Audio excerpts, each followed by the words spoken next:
Welcome to NTD Newsroom. I'm Don Ma. President Trump pressing for de-escalation of attacks on gas facilities in the Middle East. It comes as allies signal readiness to help secure the Strait of Hormuz. The latest from the president's meeting with the Japanese leader. Oil prices jumping again after Iran strikes a major natural gas site in Qatar, and President Trump issuing a sharp warning to the regime. The U.S. approves potential arms sales to Middle East partners worth over $16 billion. What the packages include and what Secretary of State Marco Rubio says about them. War Secretary Pete Hegseth saying the U.S. objectives in the war against Iran remain unchanged and on target. He says, "We will finish this in honor of fallen U.S. soldiers." He also confirms the Pentagon is seeking additional funding for the war. Intel officials share with lawmakers what they know about the Iran operation, what they say about Iran's current leadership, and the administration's goals in this operation.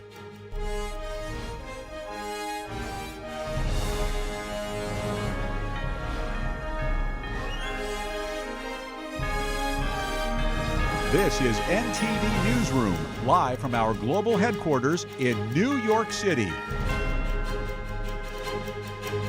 Good afternoon, and thank you for joining us today. President Trump reassuring Americans on lowering gas prices and not putting boots on the ground as strikes continue in Iran, and allies now signaling willingness to help secure the Strait of Hormuz. Joining us now live is NTD's White House correspondent, Iris Tao. Iris, good afternoon. What is the latest from President Trump's meeting with the Japanese Prime Minister today? Good afternoon to you as well, Don. So the president in his meeting today is praising Japan for what he calls is tremendous support, as well as for, quote, stepping up to the plate on Iran. It comes as Japan is joining 5 other nations, including, for example, Germany, Italy, France, UK, and the Netherlands, to issue a joint statement today saying that they are ready now to support what they call appropriate efforts to reopen the Strait of Hormuz. Of course, it marks a shift in stances after these nations first showed reluctance upon being called by President Trump to join efforts to help secure the key waterway. And here's the president talking about that today. Watch. We're defending the strait for everybody else. And then in the case of NATO, they don't want to help us defend the strait, and they're the ones that need it.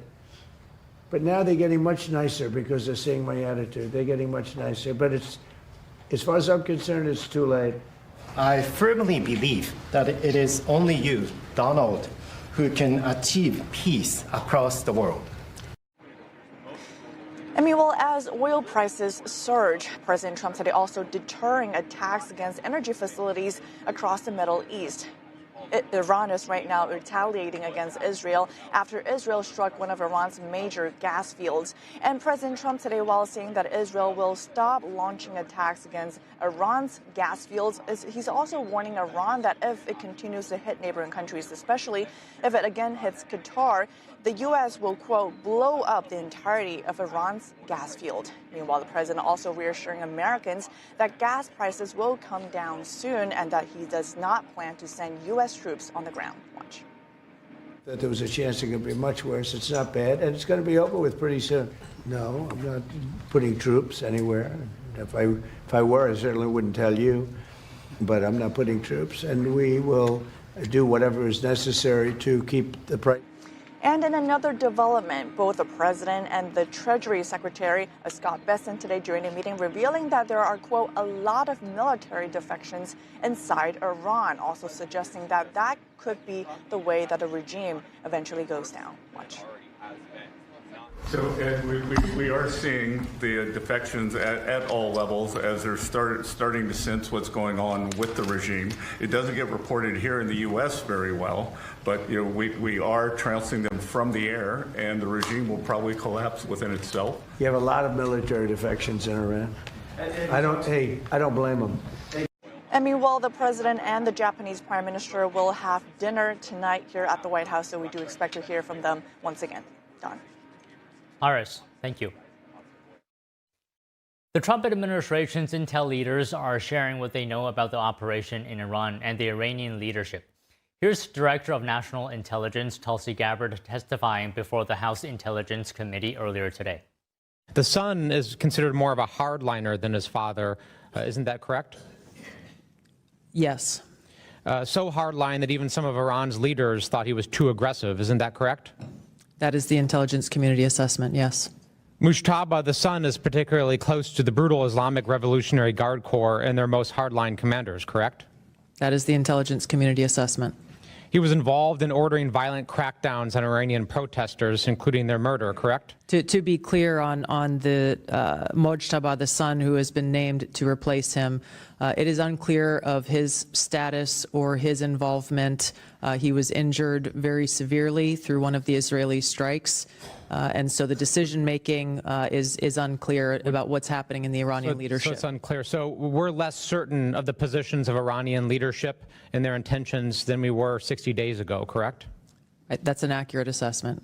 Intel officials say the Iranian regime posed an imminent threat to the U.S. CIA Director John Ratcliffe saying Iran remained committed to developing a nuclear weapon in the lead-up to this conflict. He also refutes claims by some that Israel pressured the U.S. into the operation against Iran. Congressman Joaquin Castro asking Gabbard about Israel's goals in this operation and if those goals are aligned with the goals of the United States. Here's how she responds. The objectives that have been laid out by the president are different from the objectives that have been laid out by the Israeli government. And how do they differ? We can see through the operations that the Israeli government has been focused on disabling the Iranian leadership and taking out several members, obviously beginning with the Ayatollah, the supreme leader, and they continue to focus on that effort. How does that differ from our goals? The president has stated that his objectives are to destroy Iran's ballistic missile launching capability, their ballistic missile production capability, and their Navy, the IRGC Navy and mine-laying capability.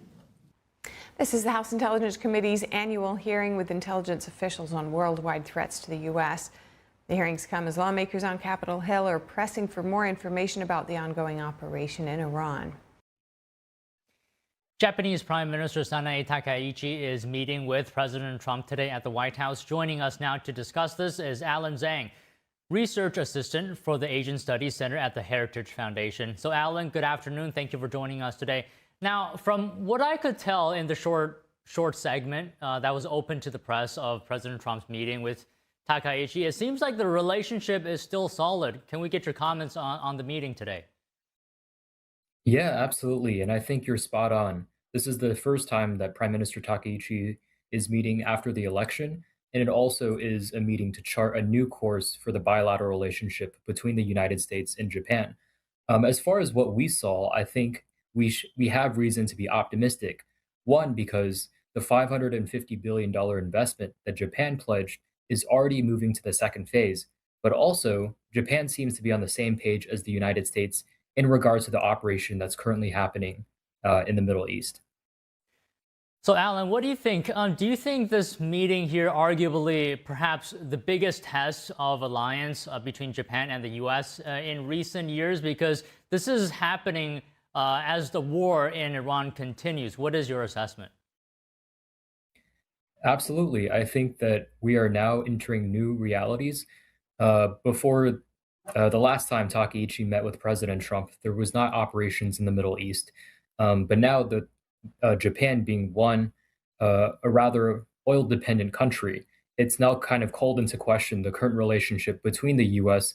and Japan. But I think in the long term that this relationship will turn out to be for the better, in large part because of the negotiations that's already happening. As we heard from Scott Bessent, that the new investments are already moving through and that Japan and the United States are already cooperating on oil. Can you talk to us about what you think are the goals for this meeting? What does Trump want? What does Takaichi want? If there's anything beyond the headlines? Absolutely. I think at the fore of the meeting is likely going to be the economic agenda. Now that the Supreme Court has struck down President Trump's tariffs, the White House is going to coordinate the ongoing $550 billion investment that the US has agreed to with Japan. But I think beyond that, beyond the immediate headlines, is also the consideration of China, which is in large part because the meeting between Takaichi and Trump was supposed to happen right before the Xi-Trump summit. But with that being pushed back, I think it gives Japan greater breathing room to talk with the United States on how they want to approach China, especially given the dynamics that we saw last year in which Japan received large backlash by the Chinese government over comments on Taiwan. But I think that the breathing room gives a good degree of pause for both sides to recalibrate the existing relationship. So we saw Japan's signature on the letter saying that they're going to help with the Strait of Hormuz situation. I'm just curious as to what you think here, Alan. How would you describe Takaichi's response so far to some of President Trump's requests? I would say that both sides are on the same page, but at the same time, there is a consideration of Japan's pacifist constitution that restrains them in some degree of military cooperation. But I think that overall, it still sends a positive message that Japan is willing to help the United States to the extent possible reopen the Strait of Hormuz, largely because the world and the global economy have already been gravely affected by the shutdown and the resulting effects on oil prices. So you bring up Japan's pacifist behavior. What is Japan legally allowed to do, and what can it not do? Yeah, Japan has to prove that there's, in large part, some kind of threat. And the conditions that were set forth after the Second World War restrained a lot of the offensive capabilities that Japan was able to develop. However, as long as Japan isn't launching an overtly offensive campaign, there are still several measures that Japan and the self-defense force can move forward with. And in regards to the strait and the reopening of the strait, I think the president, as well as the prime minister, have a lot of avenue in which to negotiate a response. Okay, just one final question here, Alan. What do you think, in your view, going forward at this point on, what does Japan need to show from their side that this alliance is very much still strong? So Japan is already on the right path. The number one thing is definitely messaging and communications. I think that Japan has already expressed optimism just already through the meeting between the prime minister as well as the president. But I think moving forward, the commitment and follow-up to that commitment is very important. We already saw that Japan is moving on to the second phase, moving $60 billion worth of investment into the US economy. But still in the long run, that is still quite a miles away from the $550 billion total. But I remain optimistic as the direction we're currently heading down. And as long as Japan can keep up that good work, I think that we're in good hands. Well, all right, Alan, sounds good. Thank you for speaking with us today. It's been a pleasure. Thanks for having me. War Secretary Pete Hegseth saying the U.S. objectives in the war against Iran remain unchanged and on target. He says, "We will finish this in honor of fallen U.S. soldiers." He also confirms the Pentagon is seeking additional funding for the Iran war. More news after this break. Don't go away.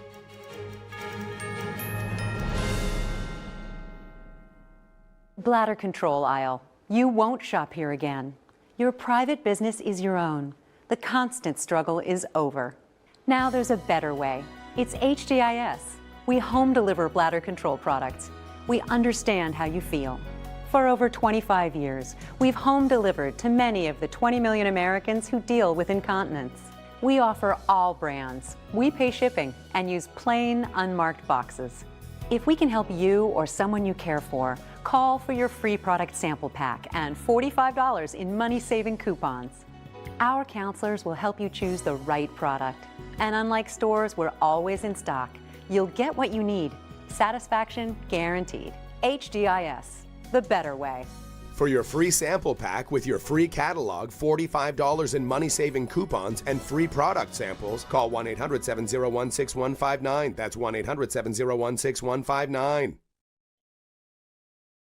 Tired of struggling with that heavy leaf blower? Introducing the Bullseye Power Blower. It delivers a massive blowing force, and yet it's so compact and lightweight. Just lock and load the rechargeable battery for long-lasting runtime. The secret is the compact turbocharged motor with jet burst technology that blasts out 21,000 RPMs of airflow. Watch this. The sheer force propels this woman across the pool. Look, use Bullseye to blow up a huge jump house. Now that's power. Even blows snow right off your vehicle in no time. Turbo clean your porch in a flash or tidy up your dirty garage floor in seconds. Get it today for just $99.99. But wait, act now and get a $20 discount. So it's only $79.99. Plus, you'll get the adjustable extension tube. Yours free. And it all comes with free shipping. Order now. Call 1-800-209-2313 or go to bullseyeblower.com. That's 1-800-209-2313 or order online at bullseyeblower.com. Order now.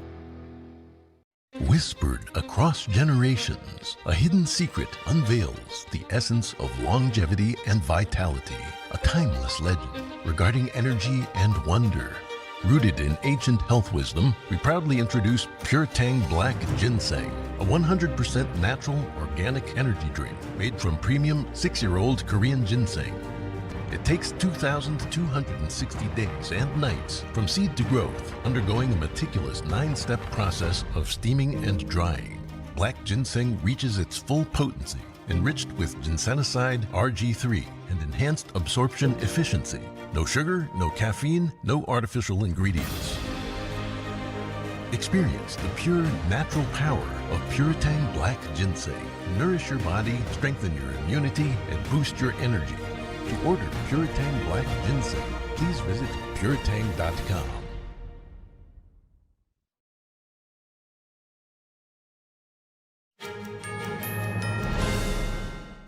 Secretary of War Pete Hegseth says the U.S. is winning the Iran war decisively. Hegseth making the remarks at a Pentagon briefing this morning. He says the U.S. objectives in the conflict remain unchanged and on target. Here's more. To date, we've struck over 7,000 targets across Iran and its military infrastructure. That is not incremental. That is overwhelming force applied with precision. And again, today will be the largest strike package yet, just like yesterday was. As I've said from day one, our capabilities continue to build. Iran's continue to degrade. We've hit hundreds of their defense industrial bases directly. Their ability to manufacture new ballistic missiles has probably taken the hardest hit of all. Ballistic missile attacks against our forces, down 90% since the start of the conflict. Same with one-way attack UAVs. Think kamikaze drones, down 90%. Now, the Iranians will still shoot, we know that, but they would shoot a lot more if they could, but they can't. The last job anyone in the world wants right now?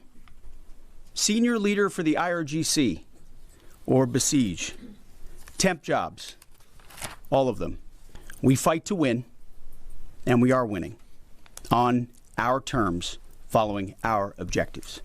The secretary was asked how close the military is to achieving the president's objectives. Hegseth responded saying he doesn't want to set a definitive time frame, while also adding, quote, "We're on plan."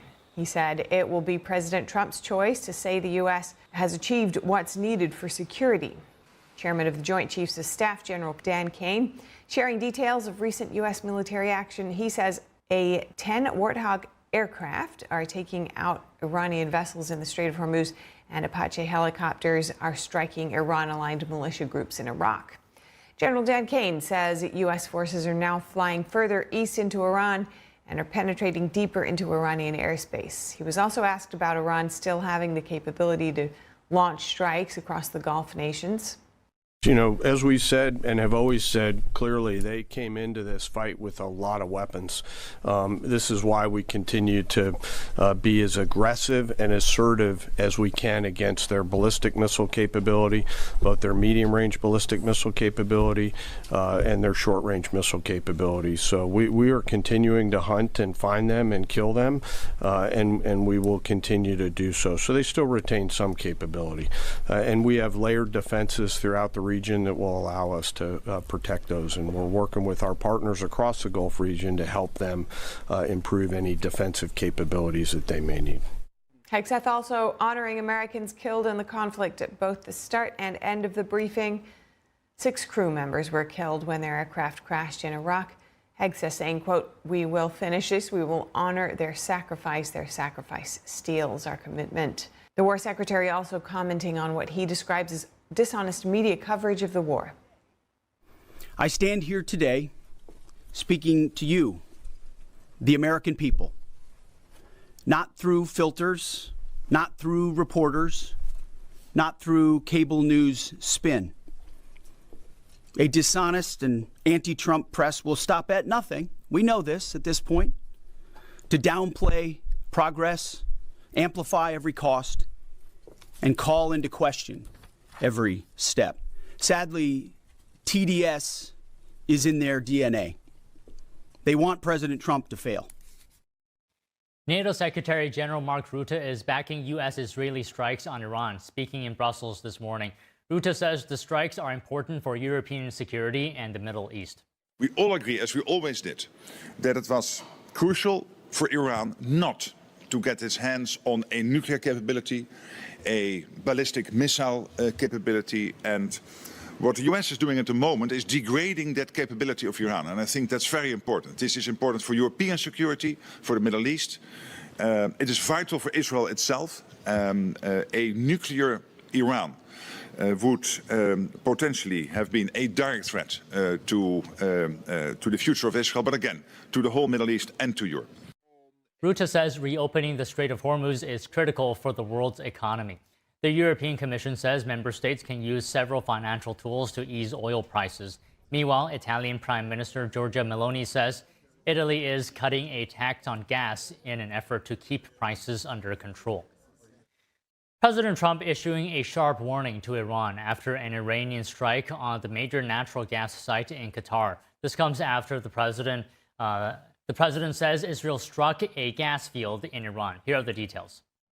The U.S. says Israel targeted a relatively small section of Iran's South Pars gas field, the largest natural gas field in the world. That strike setting off a chain reaction across the region. President Trump says the U.S. was not involved. In a social media post, the president saying Israel, out of anger for what has taken place in the Middle East, violently lashed out. Iran responding with attacks on energy facilities in Qatar and across the Gulf. Qatar Energy says multiple liquefied natural gas sites were hit. Emergency crews responding quickly with no casualties reported so far. Qatar is the world's second largest exporter of liquefied natural gas. Iran targeting other countries as well, including the UAE and Saudi Arabia. In his Truth Social post, President Trump making it clear Qatar was in no way, shape, or form involved with the Israeli strike on the South Pars gas field. President Trump now warning any further attacks on Qatar could trigger a strong U.S. response, and that no more attacks will be made by Israel on the facility. But adding if Iran continues to attack its neighbors, the U.S. would, quote, massively blow up the entirety of the South Pars gas field. Meanwhile, President Trump traveling to Dover, Delaware to honor 6 U.S. Air Force members killed during a refueling mission supporting Operation Epic Fury. The White House says the focus right now is weakening Iran's military capabilities. This mission that President Trump has established is very clear and very focused on eliminating the Iranian threat to the United States and to the world, preventing that regime from being able to strike and kill Americans anywhere in the world. Deputy Chief of Staff for Policy Stephen Miller also saying that ultimately the Iranian people will have to decide for themselves what kind of future they want, but that President Trump will not allow the current regime to hold the rest of the world hostage. The U.S. has approved potential arms sales to 3 Middle East partners worth more than $16.5 billion. This comes as the countries face Iranian attacks amid Operation Epic Fury.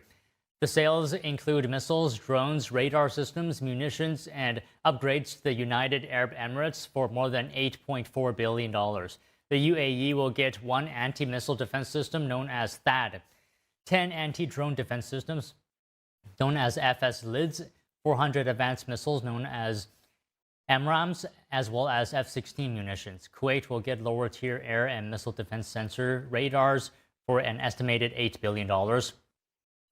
And Jordan will get aircraft and munitions support for roughly $70.5 million. Secretary of State Marco Rubio says an emergency exists requiring immediate sale and is waiving congressional review requirements. He stressed that the proposed arms sales will support U.S. foreign policy and national security goals and help improve the security of important U.S. partners. And the Prime Minister of Qatar meeting with the Foreign Minister of Turkey today. Yesterday, Iran struck the globe's largest complex producing liquefied natural gas in Qatar. Iran continuously claims only attacking U.S. assets in Qatar, which the nation strongly denies. We reject this claim, which cannot be accepted under any circumstance. The biggest proof of this is that the attack which happened yesterday was an attack on a Qatari natural gas facility, which is a source of income for the Qatari people, but not just for the Qatari people. What they did yesterday also impacted the millions of people who Qatar is helping. We must also clearly remind Iran of the historical responsibility it bears in this extremely sensitive conjuncture. Regardless of the justification, Iran's attacks against countries in the region undermine the foundations of regional stability and are unacceptable. Iran struck Qatar's energy site after Israel struck gas facilities in southern Iran on Wednesday. The site in Qatar is the world's largest LNG complex. Qatar says the damage could take 5 years to repair. Energy prices surged on Thursday after the Iranian attack on Qatar. Oil prices jumping again after Iran attacked energy facilities across the Middle East. International benchmark Brent crude surging past $110 per barrel this morning. As for gas in the U.S., AAA reports regular gas is averaging $3.88 a gallon. The world's largest liquefied natural gas facility is in Qatar. The company that runs the hub says it's extensively damaged after 2 Iranian missile attacks. They follow strikes on some of Iran's energy facilities yesterday. The U.S. is considering removing sanctions from Iranian oil that is stranded on tankers. The move would aim to increase the global supply and lower prices.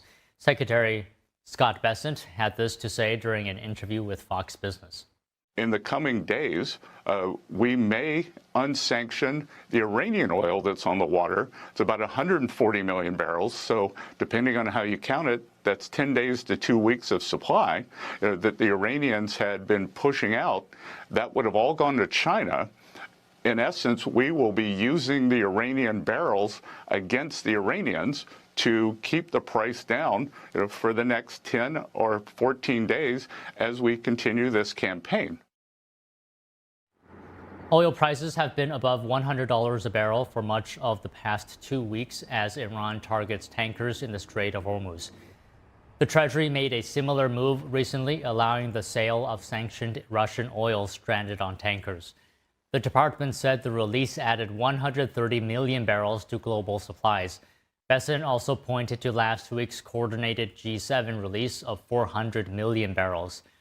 The Treasury Secretary adding that the U.S. would take other actions to increase supply, including a unilateral release of stocks from the Strategic Petroleum Reserve. Key U.S. allies say they're ready to support efforts to reopen the Strait of Hormuz. The United Kingdom, France, and Germany making the announcement in a joint statement today, also signed by leaders of Italy, the Netherlands, and Japan. The statement reads, "We express our readiness to contribute appropriate efforts to ensure safe passage through the strait."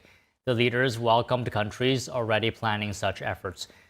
The countries say they would also take steps to stabilize energy markets, including working with certain producing nations to increase output.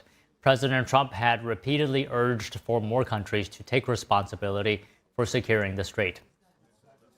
The leaders also condemned recent attacks by Iran on unarmed commercial vessels in the Gulf. The Senate yesterday once again rejecting a motion to withdraw American forces from military action.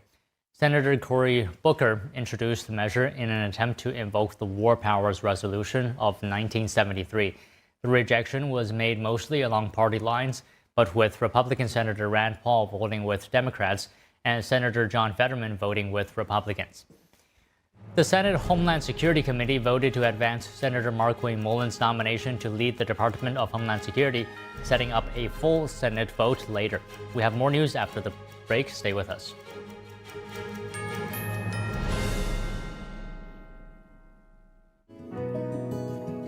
Looking for a healthy and smooth-tasting brew?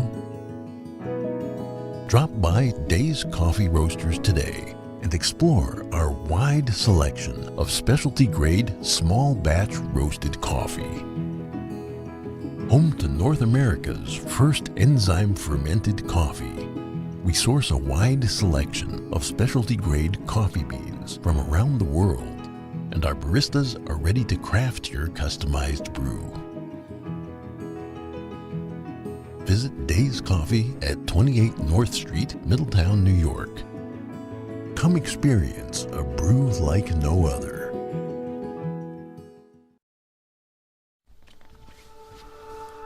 Hi, my name is Brady. When I was born, my parents thought everything was okay. My mom and dad were so excited to take me home. I still get goosebumps telling this story. Several days in, his skin started to become very cold and clammy. We noticed that he had become blue around his mouth, and something was just very off. We packed up as fast as we could. Brady stopped breathing twice on the way to the pediatrician. And that was one of the #1 things that just haunts me to this day. I was born with a congenital heart defect called aortic coarctation. If my parents waited just one more hour to drive me to the hospital, I would not be here today. But thanks to research funded by the American Heart Association, I had heart surgery that saved my life. But not every kid is as lucky as me, which is why we need your help. Just call the number on the screen or go to helpheart.org. For only $19 a month, just 63 cents a day, you can help. Get people trained in CPR. Get more hospitals certified in high-quality cardiovascular care. And help fund the next medical breakthroughs to help save kids like me. When you donate to the American Heart Association, you're helping save lives like my son. And now, my son is happy and healthy, thanks to the support of people like you. When you call with your $19 a month, you'll get this really cool t-shirt as a thank you. Many children die from congenital heart defects. I can't wait to grow up to become a heart surgeon and fix babies' hearts, but until then, I'll keep helping the American Heart Association. So please join me. Just call the number on your screen or go to helpheart.org to become a monthly donor and help save lives.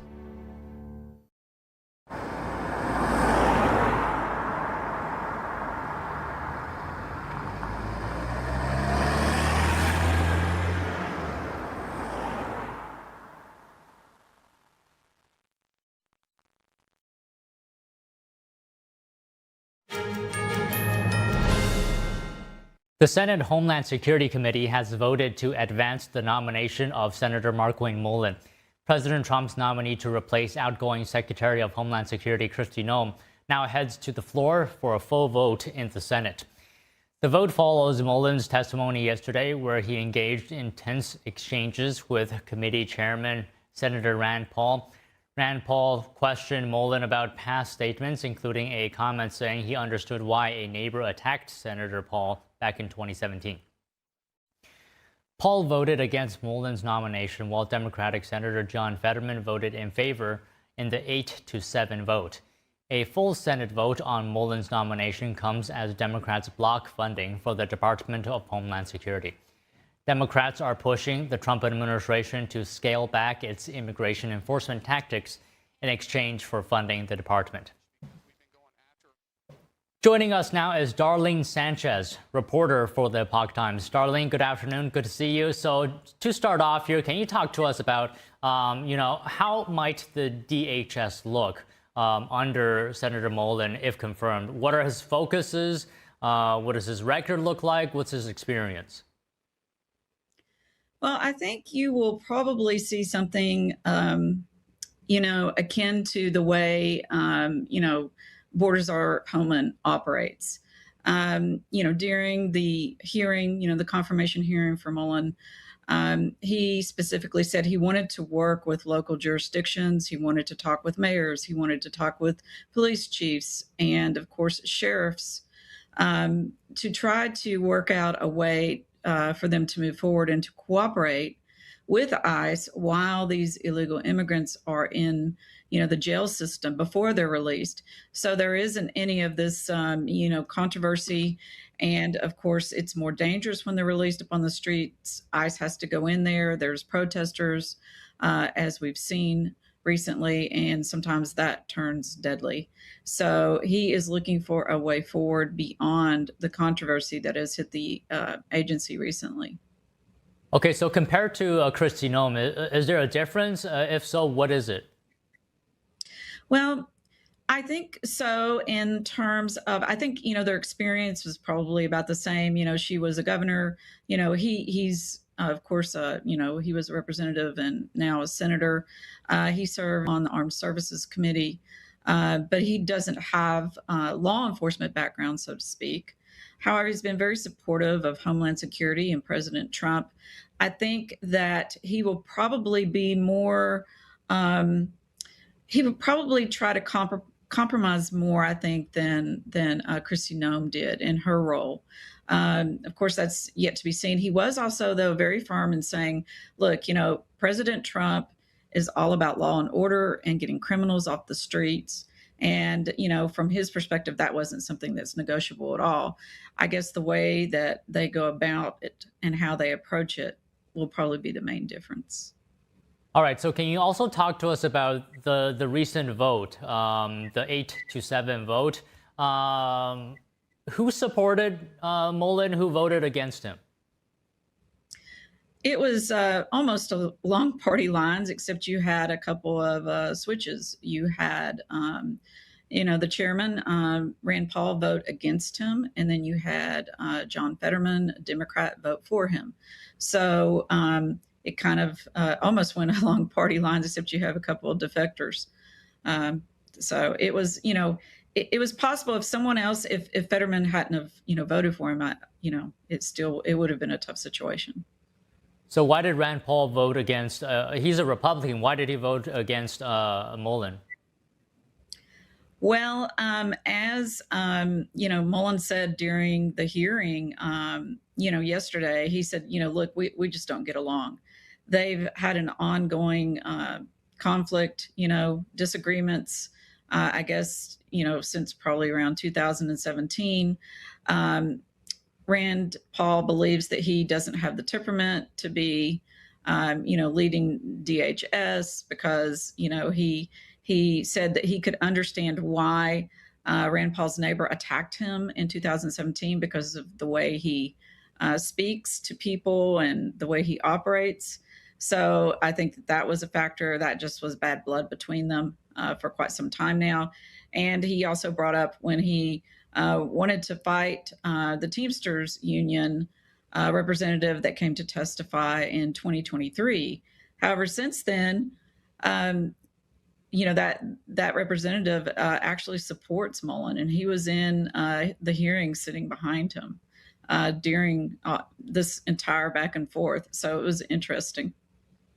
Okay, so beside Rand Paul, what about Senator Fetterman?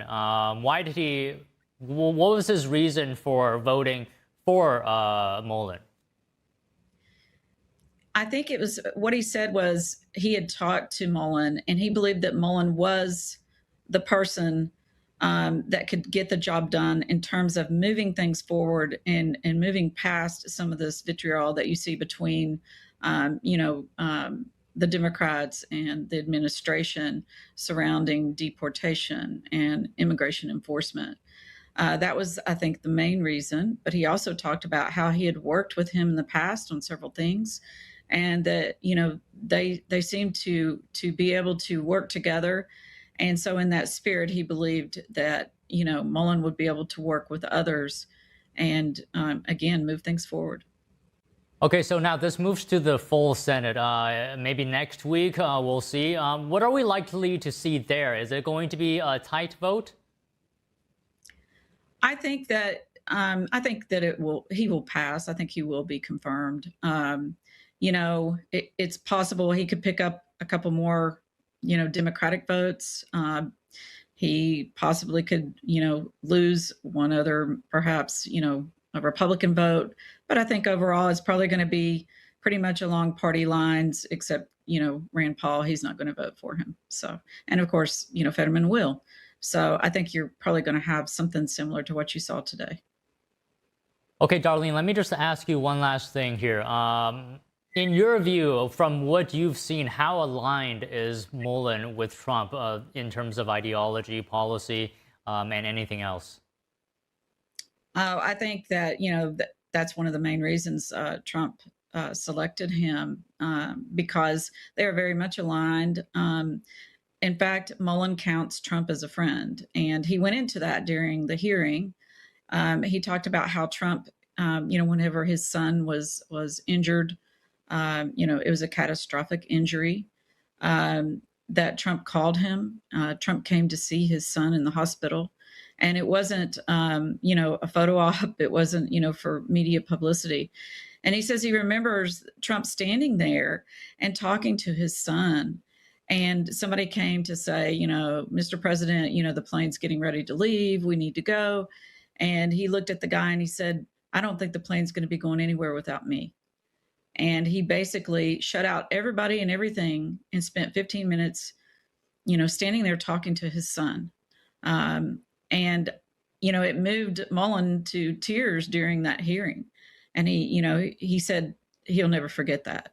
It's something that, forged a bond between them that will never go away. Wow, what a powerful gesture. It warms my heart just listening to this story. Well, Darlene, thank you for talking to us today. I think we can leave it there. Pleasure speaking with you. Thank you.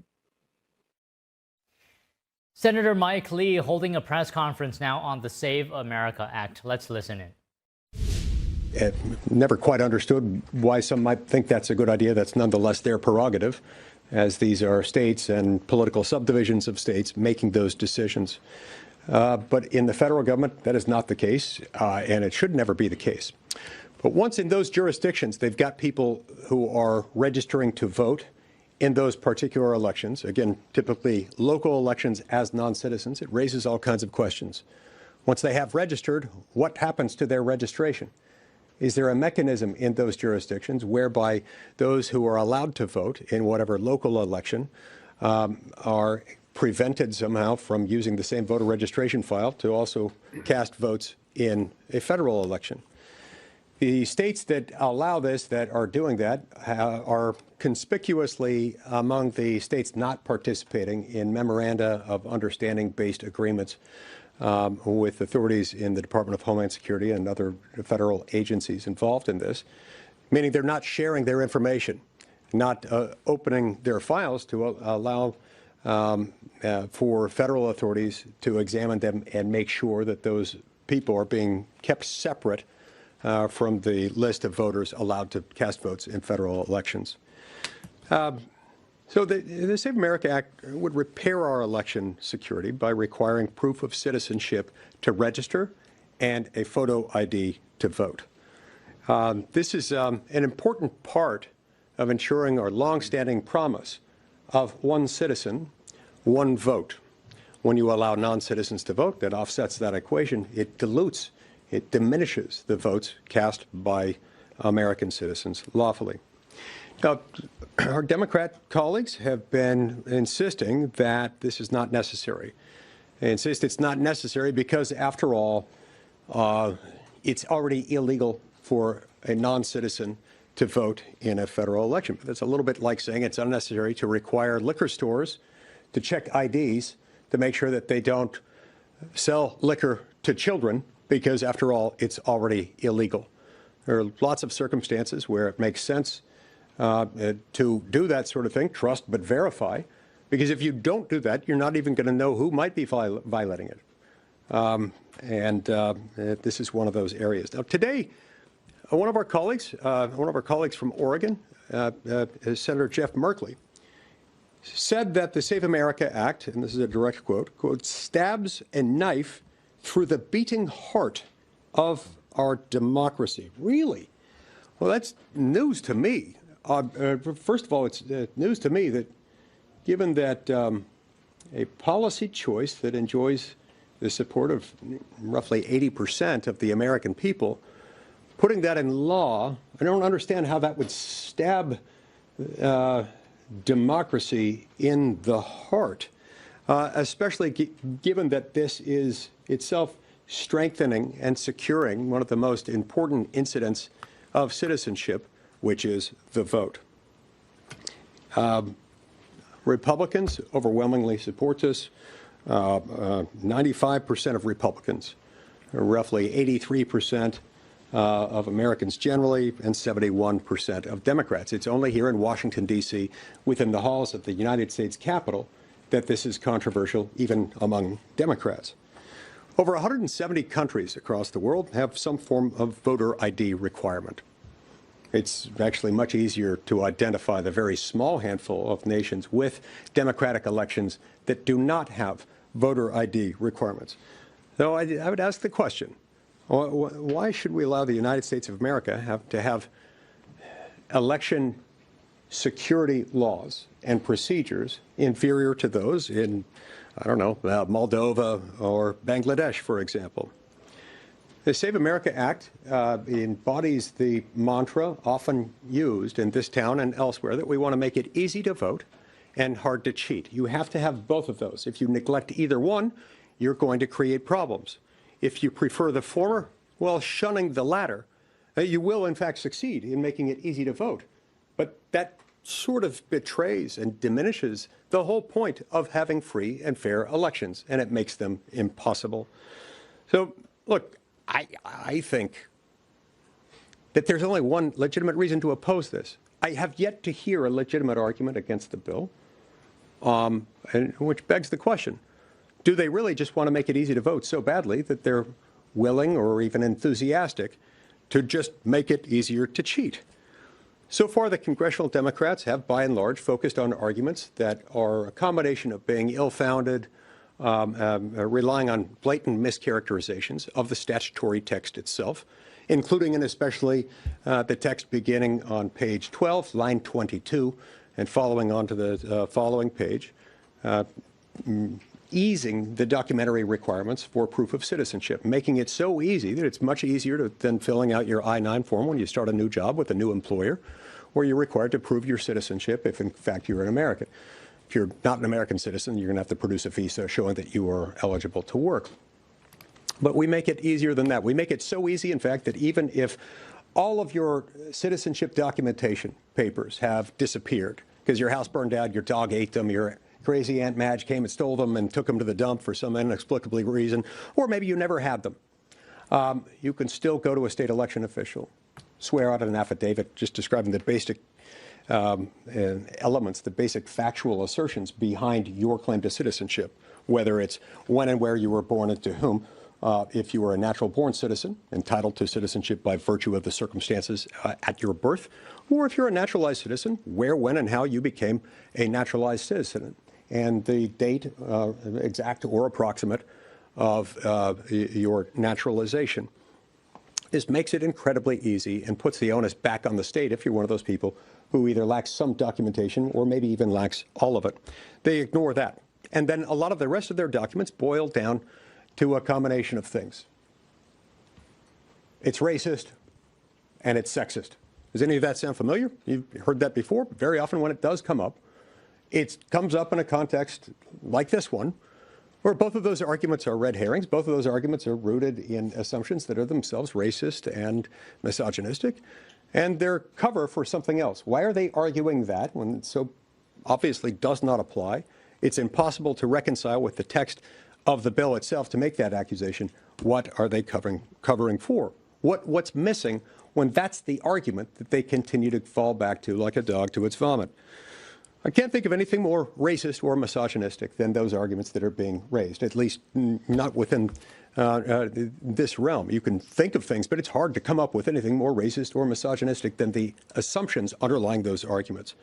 So look, showing ID and proof of citizenship is something that Americans have to do every single day to get a job, to start a job, to board a plane, to open a bank account, to enroll in school, to shovel snow in New York City, to get veterans benefits, to get Social Security benefits, to get a hunting license or a fishing license, or pick up a prescription. or to get into the Democratic National Convention, where you have to prove identity with a voter ID, and you have to, in order to be able to participate in the proceedings, show that you're entitled to be there and that you're a delegate. Yes, they do that. So if they want to call this Jim Crow 2.0, then so too is the Democratic Party. And of course, it is not, nor is this. These are red herring arguments. I'm pleased to be here with several of my colleagues. We'll hear from each of them now, starting with my friend and colleague from Florida, Senator Rick Scott. And you were just watching Senator Mike Lee speaking on the Save America Act, saying that he believes this act will restore integrity into elections, and saying everyday American life, one has to produce an ID, whether you're talking about going to the DNC, the Democratic National Convention, or even shoveling snow, as he mentioned, in New York City. You require ID, and he says this measure is needed and has not heard an argument from Democrats that is viable. Now, moving on. Airport chaos continues as Congress fails to break the stalemate over DHS funding. Democrats now rejecting the latest proposal from the White House regarding immigration enforcement. NTD's Melina Weisskopf reports. It appears Democrats are keeping the door shut on the possibility of making a breakthrough on the partial shutdown unless all of their demands are met when it comes to changes to ICE policy. Earlier this week, Border Czar Tom Homan sent a proposal to congressional Democrats. It met several of their demands, like expanding the use of body cameras for agents, limiting enforcement in certain sensitive locations, greater oversight of detention facilities, and the enforcement of visible officer identification. But Democrats say even this is not enough, instead pushing to get all of their demands met. They also want to require ICE to get judicial warrants before being able to conduct enforcement operations, and they also want to require agents to remove their masks. The key issues of warrants, when you bust in someone's house, the key issue of identity of police and no masks, they haven't budged on those. Now, these are two issues that Republicans have rejected since the outset because they say that requiring ICE to get judicial warrants would make immigration enforcement more difficult by bogging down the process with bureaucracy. As far as masks go, Republicans say that those masks are there to protect agents and their families from being targeted by people who oppose them and may want to harm them. Democrats sent a counter-proposal to the White House on Tuesday, but at the end of the day, Democrats will still need to give the votes in order to end the shutdown. One senator making a plea to his colleagues to do it sooner rather than later. And now things get more and more kinds of dangerous. I think it's, and also TSA people, they make around $50,000. Pay these people. Democrats are instead trying to get Republicans to settle for a partial funding deal, one that would fund certain parts of the DHS like FEMA and TSA, but this approach would likely prolong the shutdown for other aspects of the DHS, and it's a move that Republicans have said is off the table. We don't fund agencies piecemeal. You fund the things you support and you don't fund the things you don't like. We have a Department of Homeland Security. It was created in the wake of 9/11. Democrats are operating like it's September 10th. What's also important to note about this dynamic is the fact that though Democrats say that they're doing this to avoid funding ICE, the agency is actually still being funded currently through the GOP's One Big Beautiful Bill that was signed into law last summer. Reporting from Washington, D.C., Melina Weisskopf, NTD News. There's still no end in sight on how long the DHS partial shutdown will last. 50,000 TSA officers have been forced to work without pay, leading hundreds to quit their jobs. Workers calling out is a very common phenomenon that's getting worse by the day. And more than 10% of TSA officers didn't show up for work this past Sunday and Monday. This marks the highest rate since the shutdown started. This has led to very long waits at airports, in some cases up to 3 to 4 hours of a wait. The TSA says the issue is expected to get worse. If Senate Democrats don't come back to the table, we're going to continue to see these wait times continue to uptick. Philadelphia had to collapse lanes because of call-outs. And so the reality of the situation is this is going to get worse before it gets better if we don't see any sort of action from Congress. The administration warned that if this isn't solved fast, small airports could actually be shut down entirely. And President Trump saying NATO countries are now getting much nicer about opening the Strait of Hormuz, but criticizing their support as too late. And the Pentagon assuring Americans Operation Epicure is nothing like the forever wars in Iraq and Afghanistan. More news after this.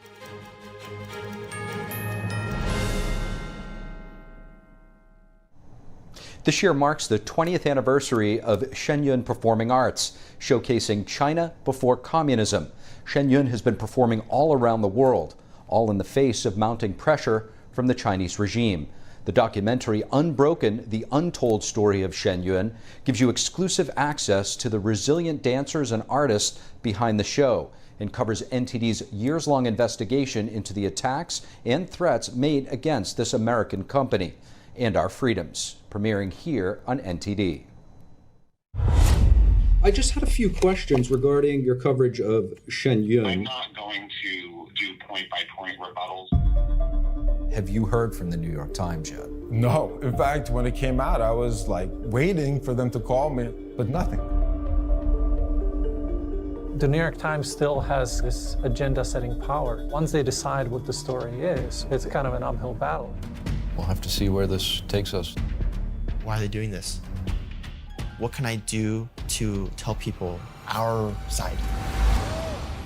For the past 5 years, I've toured the world with my brother by my side. But never would I have imagined what battle I joined. That's completely not what it is like here. How much more of this are we going to be able to take? It's particularly hard for me to read because I have two young daughters at home. Have you seen the show before? These weren't ordinary citizens. How did you stumble upon him? How many? 92,000 articles. How are you going to write an article trying to do an expose or investigation when you're not even talking with any of the health care professionals that are treating the performers? That really kind of blew this wide open. There's something much bigger going on here. They're calling out Shenyun Performing Arts for precise strikes. This persecution has come to America's shores. This was done with the purpose of the tire exploding on the highway. Hey, buddy, you guys are okay? We're defending those we love.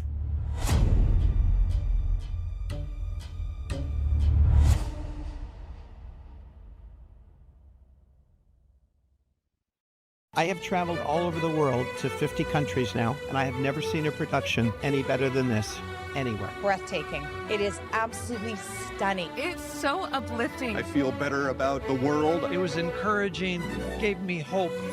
It was absolutely amazingly divine. I thought I was going to heaven. You have to come see it. Multiple times. It's worth every penny. Make sure you see it. Make sure you see it. Returns to David Koch Theater, March 25th through April 12th. Shenyun.com. Hi, my name is Brady. When I was born, my parents thought everything was okay. My mom and dad were so excited to take me home. I still get goosebumps telling this story. Several days in, his skin started to become very cold and clammy. We noticed that he had become blue around his mouth, and something was just very off. We packed up as fast as we could. Brady stopped breathing twice on the way to the pediatrician. And that was one of the #1 things that just haunts me to this day. I was born with a congenital heart defect called aortic coarctation. If my parents waited just one more hour to drive me to the hospital, I would not be here today. But thanks to research funded by the American Heart Association, I had heart surgery that saved my life. But not every kid is as lucky as me, which is why we need your help. Just call the number on the screen or go to helpheart.org. For only $19 a month, just 63 cents a day, you can help. Get people trained in CPR. Get more hospitals certified in high-quality cardiovascular care. And help fund the next medical breakthroughs to help save kids like me. When you donate to the American Heart Association, you're helping save lives like my son. And now, my son is happy and healthy, thanks to the support of people like you. When you call with your $19 a month, you'll get this really cool t-shirt as a thank you. Many children die from congenital heart defects.